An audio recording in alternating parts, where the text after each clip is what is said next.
নতুন নিয়মে মাত্র ১.৫ মাসে কানাডার ভিজিটর ভিসা আপনি পাবেন। তো চলুন কি স্টেপ আপনি গ্রহণ করলে আপনি খুব সহজে কানাডার ভিজিটর ভিসা পেতে পারেন।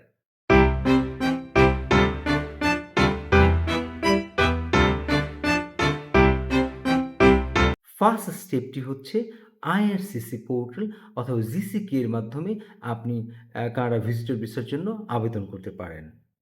সেকেন্ড স্টেপটি হচ্ছে আপনি চেকলিস্ট অনুযায়ী ডকুমেন্ট আপলোড করবেন এবং অ্যাপ্লিকেশন ফি পে করবেন।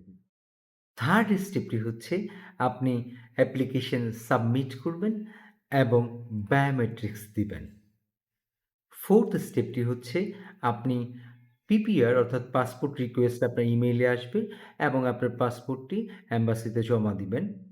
ফাইনাল স্টেপটি হচ্ছে আপনি ভিসা পাওয়ার পর ফ্লাই করবেন।